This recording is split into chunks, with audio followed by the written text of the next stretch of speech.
Hello students, welcome to Time Classes. Today's session is the second part of sets, relations and functions. We'll start from where we left in the first part. So we had discussed Cartesian product of two sets. We will continue the discussion further and we will see what are relations and functions. Okay, let's begin with the session. So let's look at what is a relation. So if A and B are two sets, then any subset of A cross B, what is A cross B? A cross B is the Cartesian product of the sets A and B that we discussed in the first part. So any subset of this Cartesian product A cross B is a relation from set A to set B. Okay. If A and B are two sets, then any subset of the Cartesian product A cross B is a relation from set A to set B. Fine. Then what does a relation do? A relation pairs of elements of A with elements of B. Okay. A relation will pair of elements of A with the elements of B according to certain rule or certain relationship. So suppose an element A is from set A and it is paired with an element small b from set B in a relationship R. Okay. Then we write it as A comma B belongs to the relationship R, or the same thing can also be written as A R B. Okay. So when small a is paired with small b, where small a belongs to set A and small b belongs to set B in a relationship R, then we write it as in terms of A comma B belongs to R, or we can also write it as A R B. So this denotes that A is in relationship with B. Okay. I hope this part is clear. Let's move ahead and see. So for example, let us say if we have a set A 1, 2, 3 and a set B which is A comma B. So we will have different elements, or we can say we will have 3 into 2, 6 elements in A cross B. Okay, we will have 6 elements in A cross B, out of which we can say that if we take a relationship R and we'll take only 2 elements from A cross B, so basically we are saying that this is a subset of A cross B. So this represents one possible relation.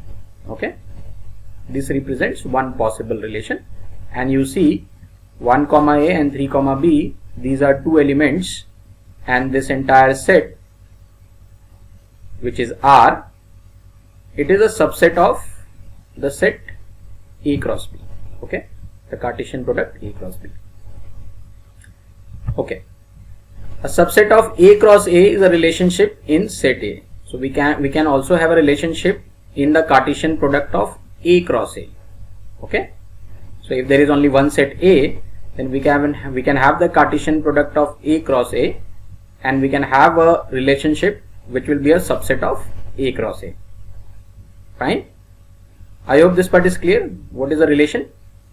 Let's move ahead and look at one example. So suppose there is a set A which has 6 elements and there is another set B which has 4 elements. Okay, set A has 6 elements and set B has 4 elements. Then what is the number of relations defined from set A to set B?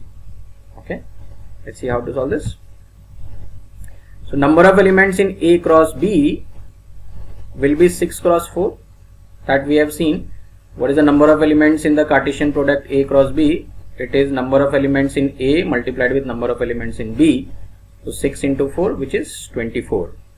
Okay. So what is a relation? Relation is nothing but a subset of the Cartesian product A cross B. So if A cross B has 24 elements, then we will recall from the set theory what is the number of subsets of A cross B. It is 2 to the power n, right? Here n is 24. A cross B has 24 elements. So total number of subsets of A cross B will be 2 to the power 24. And relation is nothing but a subset of the Cartesian product A cross B. So that is why number of relations defined from A to B will be nothing but number of subsets of A cross B, and which is nothing but 2 to the power 24. Okay. Now you will see 2 to the power 24 is not in the options, and therefore we will have to simplify it a little bit. So we can write 24 can be written as 3 cross 8 or 3 into 8, right? 24 can be written as 3 into 8. So we'll take 3 inside. So we'll write 2 to the power 3 whole to the power 8. And this 2 to the power 3 inside the bracket is nothing but 8. So finally we have 8 to the power 8. Okay. So what is my correct answer? My correct answer is option B. Right? I hope this problem is clear to you. Okay. Let's look at another example. So here we have a set A which has 30 elements starting from 1, 2, 3, 4 and so on till 30. Now there is a relation which has been given here. A relation R maps an element X in A to the element 2x plus 5. Okay, to the element 2x plus 5. So if you take any element X, suppose if I take 2 as the element, let us say my element is 2, then R maps an element X in A to the element 2x plus 2. So it will map 2 with 2 into 2 plus 5. Okay, this X will become 2 here. So which is nothing but 4 plus 5, which is 9. So 2 will be mapped with 9. That is what the meaning of the question says. So it is saying find the number of elements in R. So let's see. Can I say Rx will be less than equal to 30? Right? Rx will be less than equal to 30. Why?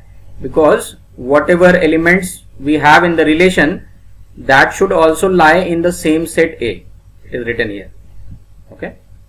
So Rx must be less than equal to 30, which means this is my Rx. This is how X is mapped. So 2x plus 5 must be less than 30. So which means 2x is less than 25. So X is less than 12.5. What is X? X is all these elements. Fine. Now these are nothing but natural numbers till 30. Now if X is a natural number less than equal to 12.5, then what are the possible natural numbers we can have? 1, 2, 3, 4, 5, 6 and so on till 12. Since the question says Rx also belongs to A, that means we have only possible number of elements in R is 12. Okay, because X can take only 12 values. From here you can see X is a natural number because X belongs to this set. So X is a natural number less than equal to 12.5. So the only possibilities are 1, 2, 3, 4 and so on till 12, which are 12 values. So number of elements in the relationship R will be 12. Let's look at another example. So set A is 1, 4, 5, 2, 3 and the question is asking what is the maximum number of elements in any relation. So when do we have the maximum number of relation? The maximum number of elements in relation R will be when we take all ordered pairs in the Cartesian product A cross A, right? Because what is a relation? A relation is nothing but the subset of the Cartesian product A cross A, right? So in this case we'll take the Cartesian product of the set A cross A. Fine. So now if we have A cross A, what is the number of elements in A cross A? It will be 5 cross 5, which is 25. Okay. So what is the maximum number of elements in R? Maximum number of elements in R will be when we'll take all the elements of A cross A. which means we take all the ordered pairs in A cross A. So A cross A will have how many ordered pairs? It will have 25 ordered pairs. So if we take all of them, then we will have maximum possible number of elements in any relation R. So answer is 25. So this is my correct answer. Okay, I hope this is fine.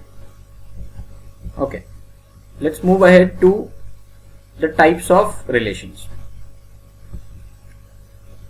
So there is a type of relation which is known as reflexive relation. So what is a reflexive relation? A relation R on a set A is reflexive if for every element small a belonging to set A comma A also belongs to the relationship R. Okay. So for every element in set A, if A comma A also belongs to R, then we say that the relation is reflexive. We can also write this as for every element A belonging to set A, ARA also belongs to set A. Okay, ARA also belongs to the relationship. Fine. So suppose we have set A as 1, 2. We'll understand it with an example. Then a relationship which is 1, 1 and 2, 2 is reflexive. Okay, because if I take this element 1, then 1, 1 should belong to the relationship. So as you see, 1, 1 belongs to R. 1, 1 belongs to R. And if I take element 2, then 2, 2 also belongs to R. Right? So this is an example of a reflexive relation. Let's look at the other type. Symmetric relation. A relation R on set A is called as symmetric if A comma B belongs to R implies that B comma A also belongs to R. So if A comma B belongs to R implies that B comma A also belongs to R, then such a relation is known as symmetric relation, where this small a and small b represent all possible elements A comma B which belongs to the set A.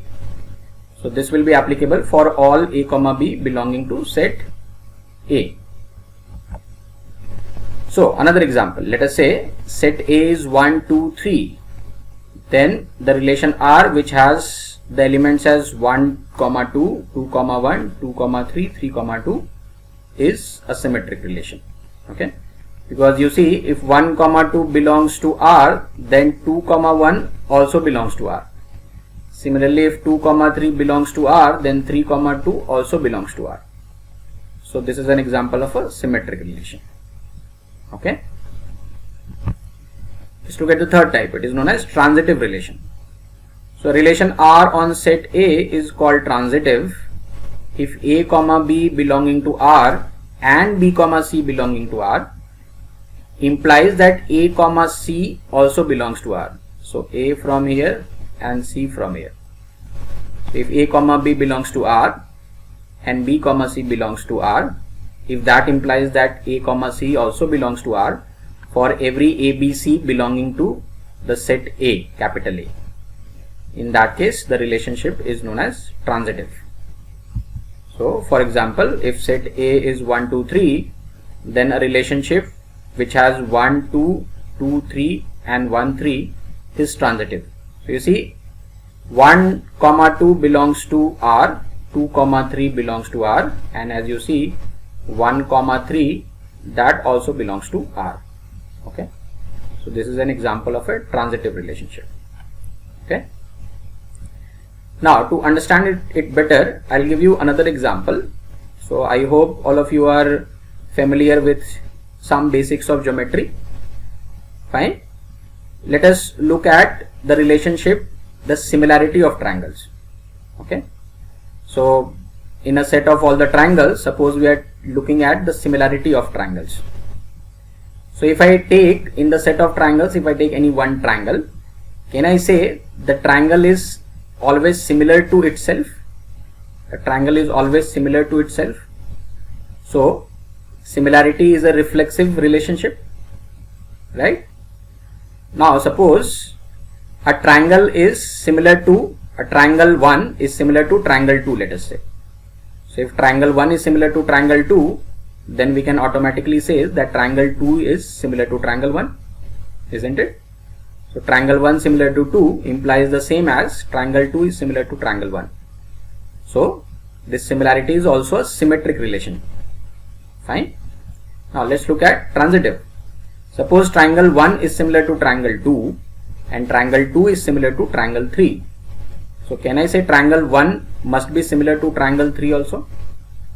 If triangle 1 is similar to triangle 2 and triangle 2 is similar to triangle 3, then automatically we will say that triangle 1 must be similar to triangle 3, right?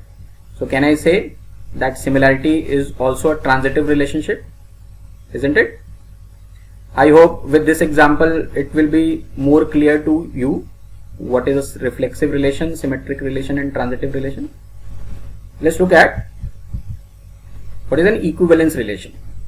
So relation R is said to be equivalence if it is reflexive as well as symmetric as well as transitive. Okay.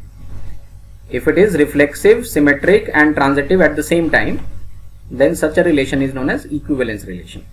Okay. So in the example of similarity, can I say this relationship of similarity is definitely an equivalence relationship? Because just now we have seen that similarity is reflexive also, symmetric also as well as transitive also. So it is equivalence also. Okay. Let's look at another example here. Suppose if set A is 1, 2, 3, then if I define a relationship like this 1, 1, 2, 2, 3, 3, 1, 2, 2, 1, 2, 3, 3, 2, 1, 3, 3, 1, then this is an equivalence relationship because it is reflexive also, symmetric also and transitive also. Fine. You can check all three of them here that it satisfies all the three relationship, reflexive as well as symmetric and transitive also. Fine. Let's look at another type of relation which is known as antisymmetric. Okay. Antisymmetric does not imply that it is not symmetric. Please understand this very carefully. Antisymmetric does not imply that the relation is not symmetric. In fact, a relation can be symmetric as well as antisymmetric at the same time. Right? Please keep this in mind. Antisymmetric does not imply not symmetric. Right? A relation can be symmetric as well as antisymmetric at the same time. So let us say a relation R on a set A is said to be antisymmetric if this condition is satisfied. Suppose AB belongs to R and BA belongs to R implies that A is equal to B. A is equal to B. Then such a relation is known as antisymmetric. So let us understand with an example. Suppose I look at this relation A comma B such that A is less than equal to B. This is antisymmetric. Why? If A is less than equal to B and B is less than equal to A, if A is less than equal to B and B is less than equal to A, both these things are true at the same time. When is this possible? If both of them are true at the same time, it is only possible when A is equal to B, isn't it? If A is less than B equal to B and B is also less than equal to A, this is only possible when A is equal to B. So we can say that A less than equal to B and B less than equal to A implies that A is equal to B. So we can say this relation is antisymmetric. Okay. I hope all these types of relationships are clear to you. Let us look at an example. This is question number 7 on your sheet. It says, let X be a family of sets and R be a relation on X defined by A is disjoint from B. Disjoint means what? A and B have no common elements. The intersection of A and B is a null set. Then R is which of these following relation? Okay. So let's take any set P in R. Okay. Because it is a family of sets. So in this relation, let's take any set P. So set P can't be disjoint from itself, right? If I take set P and set P again, then all the elements will be common. So we can't say set P is disjoint from itself. So set P is not disjoint from itself. It means it is not reflexive. Okay, it is not reflexive. Fine. Now next thing, let us take P and Q as two sets in the relation R. Okay, let's take P and Q as the two sets in relation R.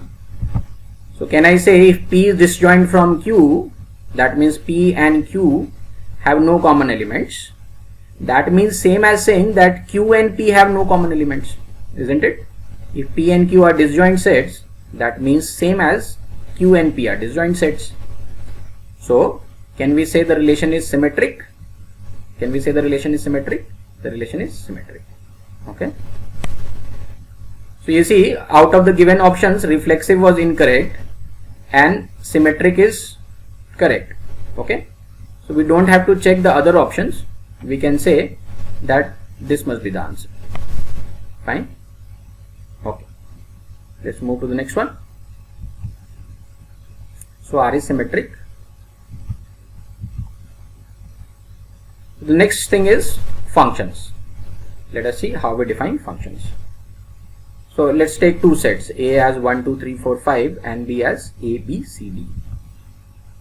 So let's define a relation from A to B as 1, A, 2, B, 4, D and 5, I. So we can take any subset of A cross B. So let's take this relation. Okay. Now this same relation can also be represented in pictorial form like this. So this defines a relation from set A to set B. So the direction of arrows, as you see, will be from the elements of set A towards the elements of set B. So look carefully to the direction of the arrows. So this same mapping can be represented here. So 1 is mapped to A, 2 is mapped to B, 4 is mapped to D and 5 is mapped to A, right? 1 is mapped to A, 2 is mapped to B, 4 is mapped to D and 5 is mapped to A. So the same relation we have represented in picture form like this. Okay. So we can say that any relation R from A to B is a mapping of elements of set A, mapping of elements of set A to elements of set B. Okay. So we can use the word mapping. In this case, A, which means this, is known as the image of 1. Okay. A is known as the image of 1.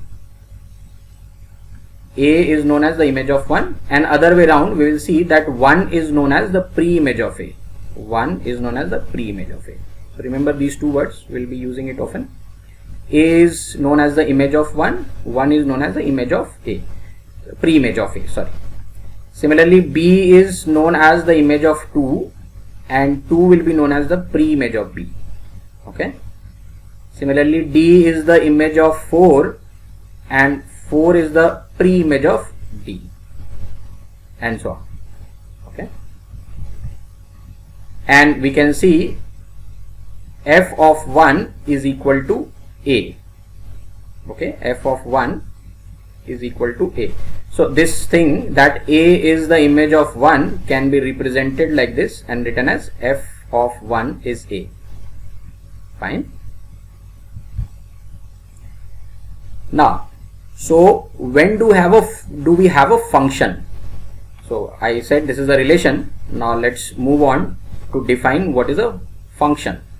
So any relation f from A to B will be a function when each and every element, I have underlined a few phrases here so that it will be clear to you. So a relation f from A to B will be a function only when each and every element of set A has exactly one, which can also be said to be unique, if each and every element of A has exactly one or unique image in set B. Okay. So every element in set A must have an image in set B, and it must have only one image or exactly one image or unique image in set B. Then only a relation can be said to be a function. So what about this relation? Is it a function? It is not a function, because each and every element of set A does not have an image, right? This element 3 does not have any image. So this is not a function. It is only a relation but not a function. Okay. I hope it is clear. When do we say that it is a function? Right? When each and every element in set A has unique image or exactly one image in set B. Okay. Let's move ahead. So this is a critical point to remember. Okay. Fine. Let's look at a question. The image of the interval 1, 3 under the mapping function r from r. This r from r represents real numbers. Real number to real number. Now fx is given by 4x cube minus 12x. Okay. So values of fx will be the images, and the values of x will be elements in set A. As we saw in the previous slide, the values of x will be values in set A, and the values of fx will be values in set B. So basically fx is nothing but the images of the values or elements x in set A. Okay. So let's look carefully. This is my function. Fx is equal to 4x cube minus 12x. Okay. So let's look carefully. We say that if x increases from 1 to 3, why we are looking at 1 to 3? Because the interval is given as 1 to 3. So if x increases from 1 to 3, what will happen with the value of x? You can put the value from 1 to 3 and check. So if I put the value of x as 1, then suppose I put the value of x as 2, then x as 3. If I look a few values of fx for certain values of x in this interval, then we will see that the value of fx also increases with the increase in the value of x. So if you increase the value of x from 1 to 3, you will see that the value of fx will also increase. So we can take a few values and cross check. So what is the value of f1? You just put x is 1. So on the right hand side also we will put x as 1. So put x as 1 here and x as 1 here. So we'll get 4 into 1 cube minus 12 into 1, which is minus 8 finally. And what will be f of 3? F of 3 will be similarly 4 into 3 cube minus 12 into 3, which will be 108 minus 36, which is 72. So we can say as the value of x increases from 1 to 3, and from 1 to 3 we have to include all the all the real numbers in this interval. So the value of fx will increase from minus 8 to plus 72. Okay. So this interval is open interval. So here also we will have minus 8 to 72 open interval. Okay. So the image of this interval under the mapping which is given by this rule is minus 8 to 72 with open interval. So what is my correct answer? My correct answer is this. Option number B. Okay. I hope this question is clear. Let us move ahead. So this is the image. Let's look at what is domain, codomain and range of a function. Okay. So if a function is defined from set A to set B, then domain of the function f is nothing but all the elements of set A. Codomain is nothing but all the elements of set B. But range of f is a set R where we take only the values of fa, which means the set of all the images. If we are defining a set function from set A to B, then under set B the set of all the images will form the range. Okay. So fa is nothing but the images of A in set B. So set of all the images that we have in set B, that is range. We'll understand with an example. See, suppose this is a function from a to b. So what is the domain here? The domain is set A, all the elements 1, 2, 3, 4, 5. Codomain is set B, all the elements, which is A, B, C, D. And what is the range? So here you see A, B, C, D. These are all images. Okay, these are all images. So range will also be A, B, C, D. Fine. Suppose C did not have any image. Sorry, C did not have any pre-image. Suppose element C did not have any pre-image, then it will not come under range. Right? If A, B and D only had pre-images, then range will be only A, B and D. Fine. In this case, all these elements A, B, C, D, they have pre-images. So we'll say that A, B, C, D will come under range also. So in this case, codomain is same as range. This is possible. Codomain can be equal to range. Codomain might not be equal to range. So we can say range is a subset of codomain. Okay. Sometimes range can be equal to codomain also. So this same function can be written in the form of ordered pairs like this: 1, A, 2, B, 3, D, 4, C, 5, D. Okay. Okay. If you have noticed here, the image of 3 is D, the image of 5 is also D, which means two separate elements can have the same image. In function, two different elements can have the same image, but the same element cannot have two images. In that case, it will not be a function. Okay. Okay. So let us look at a couple of questions on domain and range. So if the function is defined like this, let us say fx is equal to x divided by this, then what is the domain of this function? So in questions like this, where we have function defined by fx and we have a certain expression on the right hand side, so in this case this expression is this. So in this case, domain will be all the values that x can take. Okay, domain will be all the values that x can take, and range will be all the values that fx can take. Domain will be all the values that x can take, range will be all the values that fx can take. Okay.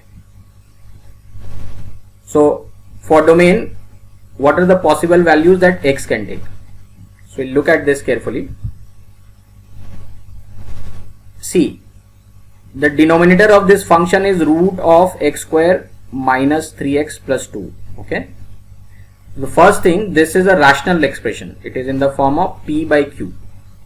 Any rational expression will become undefined if the denominator is 0. So first thing we have to keep in mind that this expression which is under the square root can't be 0, because square root of 0 will be 0. So denominator will be 0. In that case, function will become undefined. So first thing, this expression inside the square root cannot be 0, and it cannot be negative. Why can't it be negative? Because if this is negative, then square root of a negative number will be imaginary. Okay. And if nothing is mentioned in the question, we assume that we are dealing with only real numbers. Fine. The square root of a negative number will become imaginary. So there are two things we have to keep in mind. This expression x square minus 3x plus 2 can't be 0.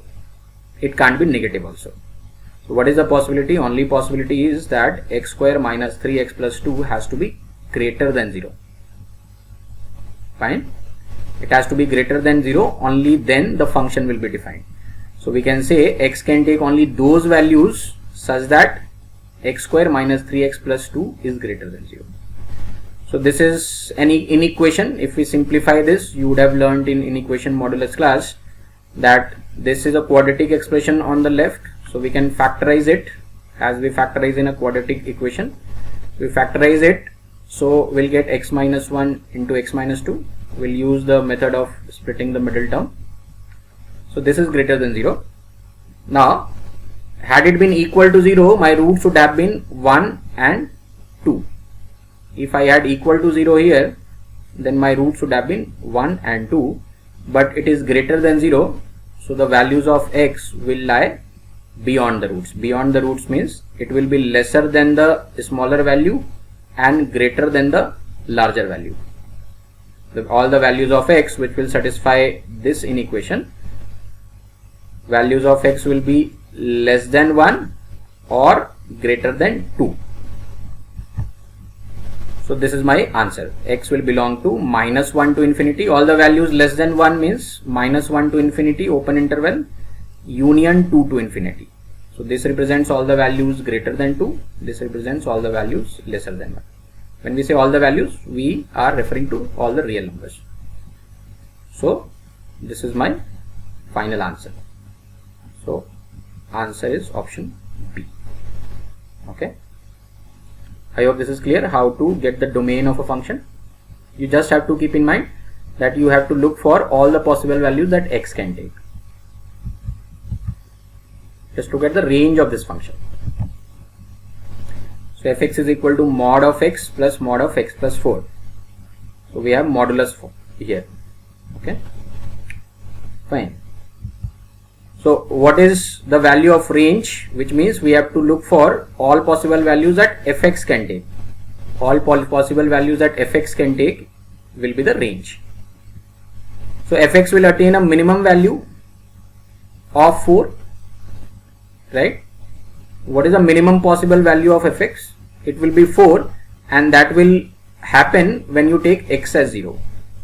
When you take x as 0, you will get this expression as 4, and for any other value of x which is different from 0, the value of fx will be greater than 4. So we say the minimum value of fx will be 4, right? And what will be the maximum value? The maximum value has no limit. Why? Because you can take any large value of x here. So larger the value of x, the larger value will be the value of fx, right? But for any value of x you take, the minimum value of fx will be 4. It can't be less than 4.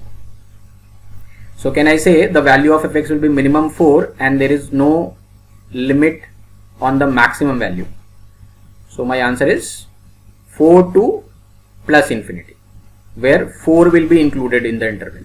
Okay. So what is my answer? Range 4 to infinity. 4 has to be included, and that is why we use square bracket here. So my answer is option A. Okay. I hope this is clear. Let's move to the next one. This is an alternative approach to solving the same problem that we just solved. Question number 18 on your sheet. So suppose I take x equal to 0. We had just seen that when you take x equal to 0, fx will be equal to 4. Okay. So the value 4 must be a part of my range. Fine. So can I eliminate option number D from here? Because option number D starts from 5. It means from 5 to plus infinity it ignores the value 4. But we have just seen that 4 is a part of the range. So my answer can't be option D. Okay. And suppose I take some large value of x, for example x equal to 10. Okay.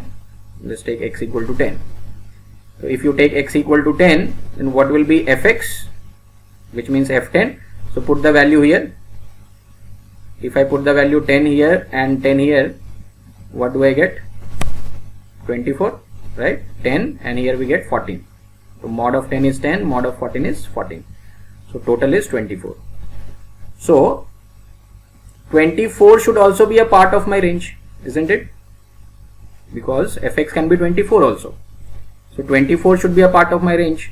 So if you look at the options again, can I say B will be eliminated, because B says the values are from, the range is from only 4 to 5.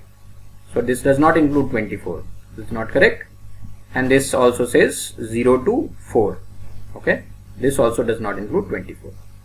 So these three options are incorrect. So what is my correct option? Option number A. So I can also use a smarter approach to eliminating the options and then getting which is the correct option. Okay. That is a good thing about questions having options. The answers are right in front of you. You just have to pick the correct one. So we can use the smart approach of eliminating options also.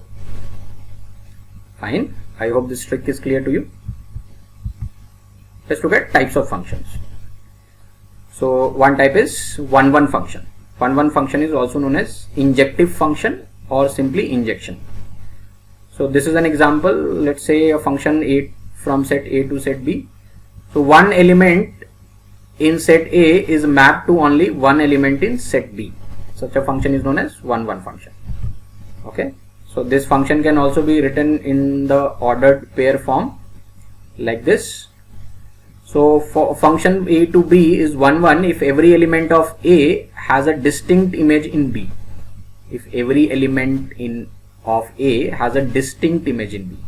So one element has only one image. Okay. And the images are distinct from each other. In that case, it is known as injective function or one-one function. Okay. So here you see this S does not have a pre-image, which is perfectly fine. So in set B, every element need not have a pre-image. Okay. So if I ask you what is the domain of this function, it will be A, B, C, D. What is the codomain of this function? P, Q, R, S, T. But what is the range of this function? The range of this function is only P, Q, R and T. So the range will only include elements in set B which have pre-images. So P, Q, R and T, they are the range. P, Q, R, S, T, that is codomain. So here you can see clearly codomain is not equal to range. Okay. So when do we say that a function is 1 1? A function f from A to B is 1 1 if x1 not equal to x2 implies that fx1 is also not equal to fx2, or other way around we can say if we see that fx1 is equal to fx2 implies that x1 equal to x2. In that case we can say that a function is 1 1 function. Okay. If number of elements in A set A is m and number of elements in set B is n and m is less than equal to n, then only we can define a 1 1 function. M must be less than equal to n. Then the number of 1 1 function from set A to set B is given by this formula. This is NPM, which comes from the theory of permutation and combination, and its value is calculated like this: n factorial by n minus m factorial. Okay. So using this you can calculate the number of 1 1 function from set A to set B if you know the number of elements in set A and number of elements in set B. Primary condition is number of elements in set A must be less than equal to number of elements in set B. Okay. Then what is the many one function? Let's look at this example. In this case, more than one elements in set A can have the same image in set B. If that happens, it is known as many one. So you see 3 has the image D and 5 also has the image D. So this is an example of a many one function. Okay. Then we have onto function. Onto function is also known as surjective function or simply surjection. Okay. So let's look at a function from A to B. This is a function example. What is a onto function or surjective function? So a function A to B is an onto function if every element in B has a pre-image in A. So you see A, B, C, D, all the elements in set B, they have a pre-image in set A. If that happens, such a function is known as onto function or surjective function. Okay. Now if you see carefully, this is the same function that we used here. Okay. Because this is many one also. 3 has an image D, 5 also has an image D. So an onto function can be many one function also. Similarly, an onto function can be 1 1 function also. So we can have 1 1 as well as onto function. So 1 1 onto we can have, or we can also have many one onto function. Fine. So the same thing can be written like this. If we observe closely, we can say what is codomain here, A, B, C, D, and what is the range, that is also A, B, C, D. So can I say in case of an onto function range will be equal to codomain. Okay. So if all the elements in set B, if you are defining a function from A to B and all the elements in set B has a pre-image in A, then it is known as an onto function. Let's look at what is an into function. Okay. So into function is basically a function in which all the elements in set B does not have a pre-image in set A. Okay. If all the elements in set B does not have a pre-image in set A, then such a function is known as into function. This is kind of opposite of onto function. Onto function is a function in which all the elements in set B has a pre-image in set A.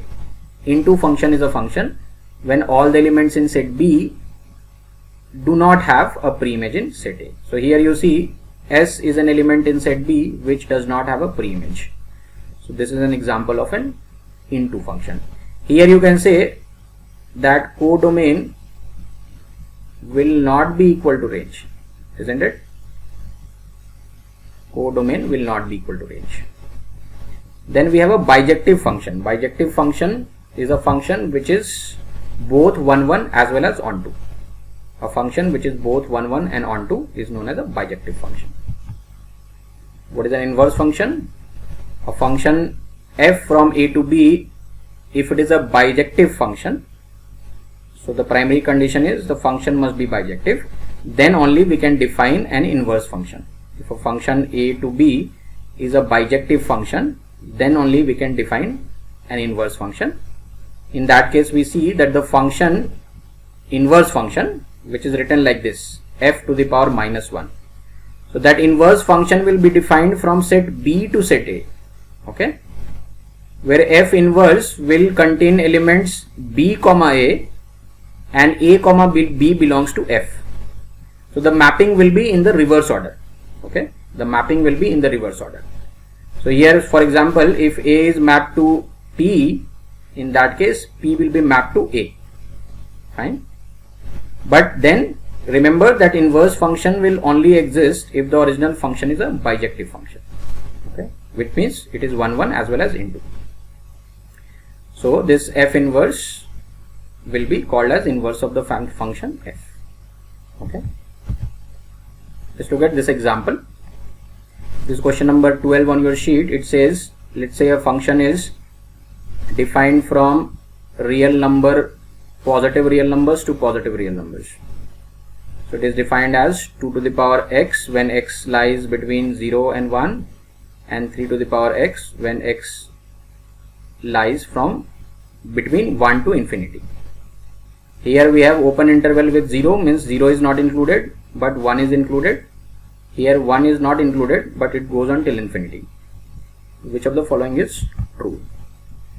So we have to consider two intervals, one of the which is this and the other one is this. So if x belongs to 0, 1, then let us say fx1 is equal to fx2. Okay. Suppose fx1 is equal to fx2. In this interval, we have 2 to the power x1 is equal to 2 to the power x2. And this must imply that x1 is equal to x2. Because of the bases are same, then the powers also must be equal. Isn't it? And we can clearly see that the power x1 and x2, they are not equal to 1. Because in this interval, 0 is not included. So if that is the case, for the powers as positive real numbers, x1 and x2 are positive real numbers lying between 0 to 1. So 2 to the power x1 equal to 2 to the power x2 is only possible when x1 is equal to x2. So we have just learned the definition of 1, 1 function. If fx1 equal to fx2 implies that x1 equal to x2, then it is 1, 1.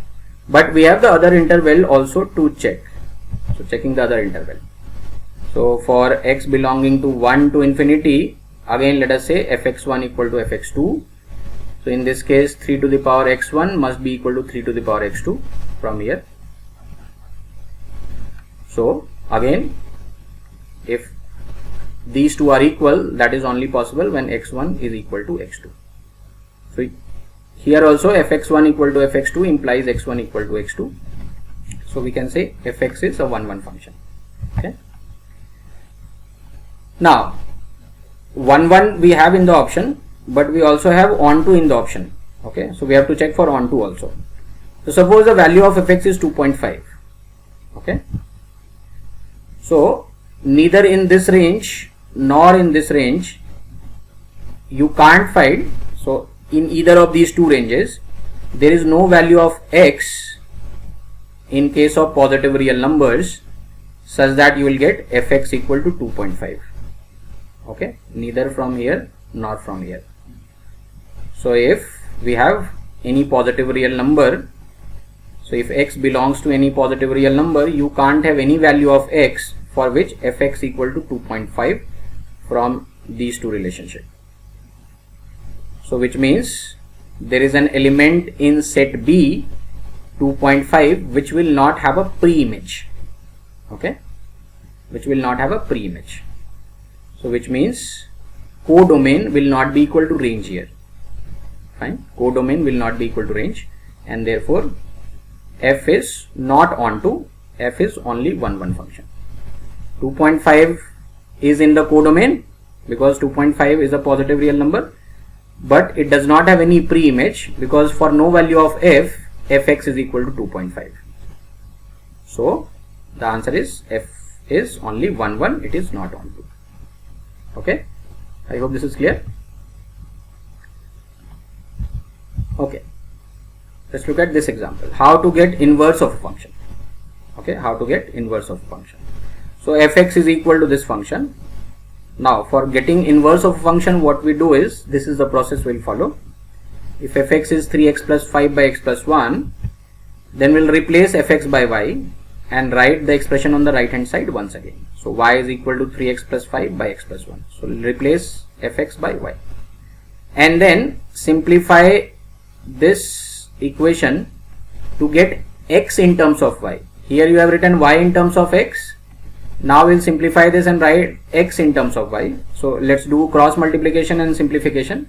So next step is this. Then we will have this. So we are taking all the terms containing x on one side, and finally I'll get x is equal to 5 minus y by y minus 3.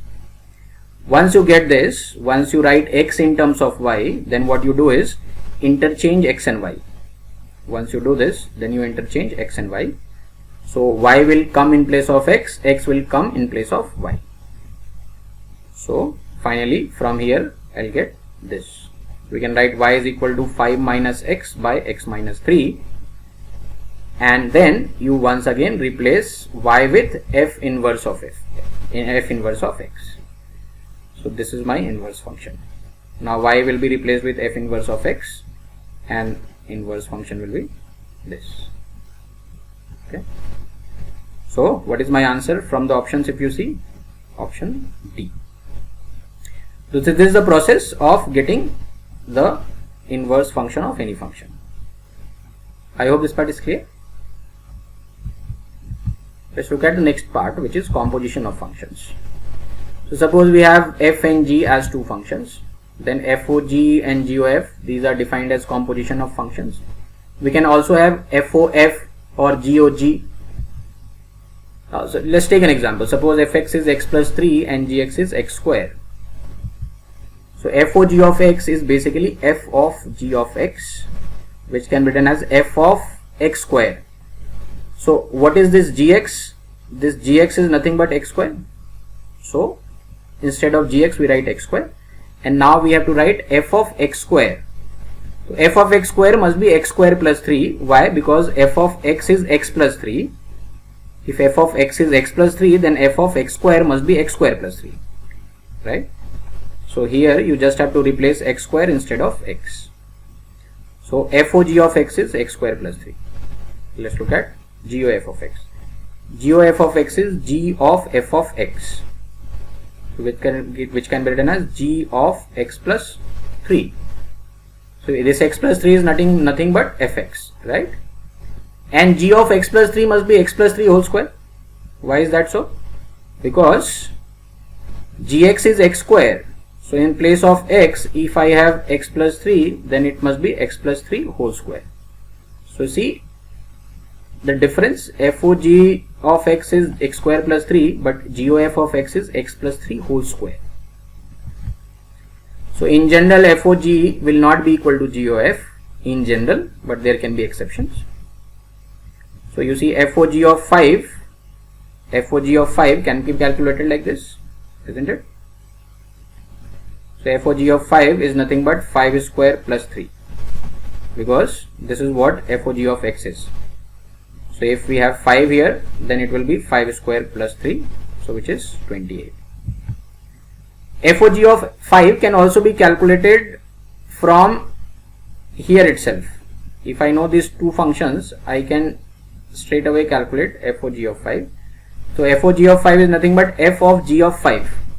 So which is f of 5 square. Where did I get 5 square from? G of 5 is nothing but 5 square from here. Okay. So which is f of 25. Now what will be f of 25? F of x is x plus 3. Right? So f of 25 should be 25 plus 3, which is 28. So you'll get the same answer. Okay.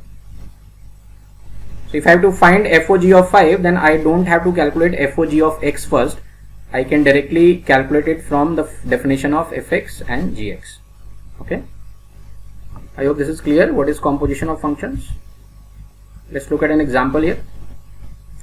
So suppose fx is equal to x square and gx is equal to x plus 2. Okay. And then the value of x such that FOG of x is GOF of x. So for which value of x will FOG of x be equal to GOF of x? So fx is given as x square, gx is given as x plus 2. For FOG of x to be equal to, FOG of x will be f of g of x, which is f of x plus 2, which is x plus 2 whole square. Similarly, GOF of x is g of f of x, which is g of x square, which is equal to x square plus 2. So if these two have to be equal, right, because that is given in the question, for these to be equal, what is the value of x? That is what the question is asking for. So for that, FOG of x was this, GOF of x was this, so they must be equal. So a little expansion here, a plus b whole square will give you this, right hand side as x square plus 2. We calculate further, we'll get fx equal to minus 2, so x is equal to minus 1 by 2. So for this value of x, FOG will be equal to GOF. So answer is only minus 1 by 2. This is option 1, option A. Okay, let's look at this question. F of x is equal to x by root of 1 plus x square. Then what is FO, FO, FO, FO, F 6 times of 6? Okay. Now this question looks a bit complicated, but we'll solve it in an easy manner. Let's see. If we follow the step-by-step approach, we'll be able to do it easily, but we have to do it carefully. Okay. And we do not have to calculate this composition of function 6 times. We'll just see what to do. So this is my fx, right? So we'll just calculate first of all FO f of x. Fine. So FO f of x is nothing but f of x, which is f of this fx is nothing but this. Okay. Now this step you have to observe carefully. In place of x, now I have this entire thing. So in the definition of fx that has been given here, this x will be replaced with this entire thing. Okay. Now look carefully. In place of this x and this x, this entire thing will come. So instead of x, we'll have this entire expression. Here 1 plus instead of x, we have this entire expression. Okay. So this is x by root of 1 plus x square divided by this. Here we are simplifying this. A little more simplification will give you this. Then simplify a little bit more and you will see that this and this will cancel out. So you are left with x by root of 1 plus 2x square. Now notice this. Similarly, if you are going to find f of x, if you use f 3 times, then a similar simplification will give you x by 1 plus 3x squared. So if you are using f 2 times, I'll get 2. If you are using f 3 times, here I'll get 3, and so on. So how many times are we using f here? We are using f 6 times. So can I say f of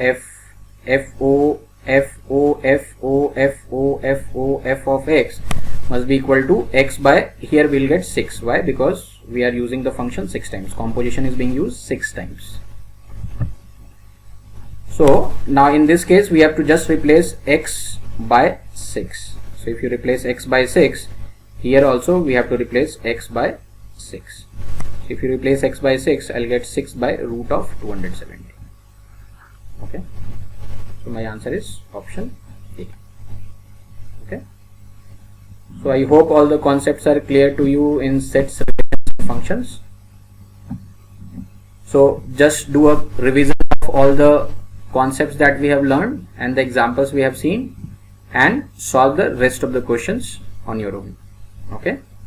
Thank you so much.